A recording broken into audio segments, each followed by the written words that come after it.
नमस्कार दोस्तों, welcome to education therapy.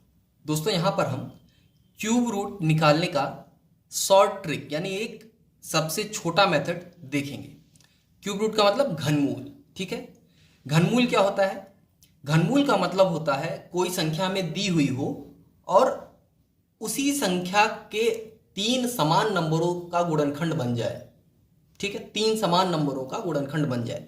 जैसे उदाहरण के लिए अगर हम बात करें, जैसे हमारा 8 है तो इसको हम दो गुणे दो लिख सकते हैं। यानी 8 का अगर ऐसे लिखा जाए कि 8 का क्यूब रूट कितना होगा तो 2 होगा। ठीक है, क्योंकि तीन में से तीन समान नंबरों का गुणनखंड हो गया तो यही 2 हो गया।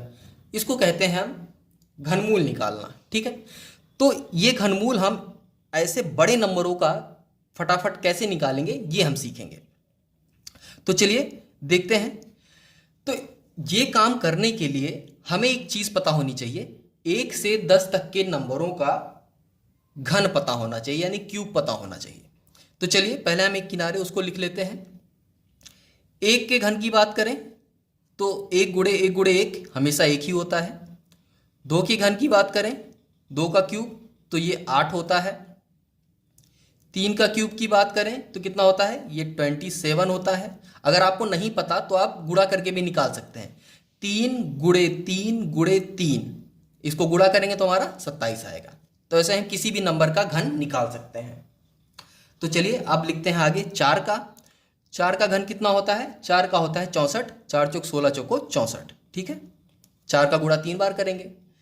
इसके बाद 5 का करेंगे तो 5 का घन हो जाएगा हमारा 125।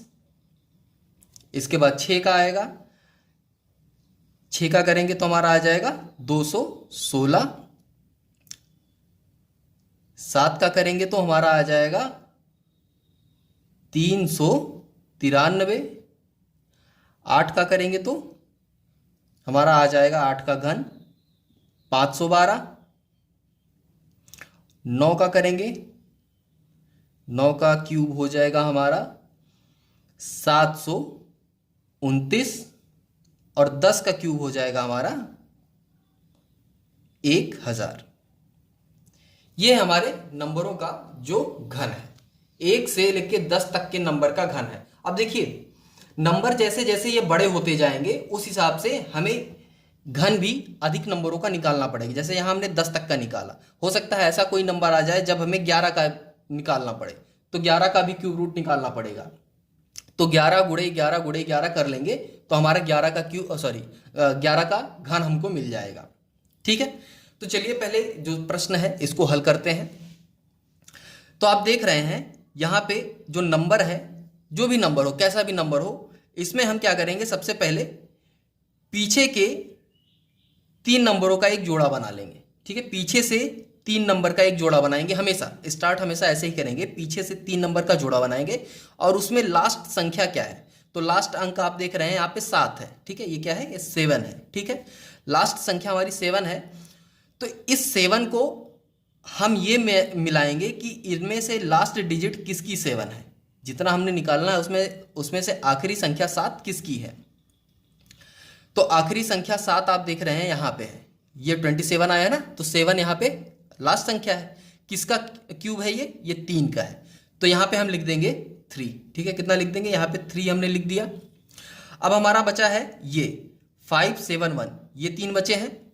तो अब ये देखना है हमको कि 571 हमारा इनमें से किस संख्याओं के बीच में आ रहा है। तो आप देखेंगे 571 हमारा आएगा 512 और 729 के बीच में ही कहीं होगा। ठीक है, 512 और 729 के बीच में ही हमारा 571 कहीं होगा। तो इस तरह से जब हमें ये पता चल जाए कि हमारी जो संख्या है ये किसके बीच में आएगी, तो वो पता लगाने के बाद हमारा जो कम वाला संख्या होगा, जो छोटी संख्या होगी, छोटा वाला होगा, उसका नंबर हम ये लिख देंगे, उसका क्यूब वाला जो पार्ट है वो लिख देंगे। तो यहाँ पे आप देख रहे हैं 571 है तो इसके और इसके बीच में आएगा। तो इन दोनों में से छोटा वाला नंबर क्या है? ये है। छोटे नंबर का क्यूब क्या होगा? इसका क्यूब रूट क्या होगा? 8। तो ये 8 हमने लिख दिया यहाँ पे। ये हो गया हमारा, इस संख्या का हमारा क्यूब रूट आ गया। ऐसे ही अगले सवाल का करिए। तो अगले सवाल का अगर आप करेंगे तो आखिरी से 3 संख्या का जोड़ा बना दिया हमने, अब इस जोड़े में हम क्या करेंगे, देख रहे हैं 8 संख्या है, ठीक है, आखिरी अंक 8 है। आखिरी अंक 8 कहाँ पे मिल रहा है आपको, आप देख रहे हैं 8 यहाँ पे मिल रहा है। तो 8 अगर पूछा जाए तो 8 का क्यूब रूट क्या होगा, 2, यानी 2 का है तो 2 यहाँ पे लिख देंगे हम। इसके बाद बचा हमारा 1, ये 1 है ना, एक किसी के आखिरी में नहीं है, एक सिर्फ यही मिल रहा है हमारा, एक अकेला हमेशा मिलेगा, तो एक के लिए हम हमेशा एक यहाँ पे लिख देंगे। तो ये रिजल्ट हो गया।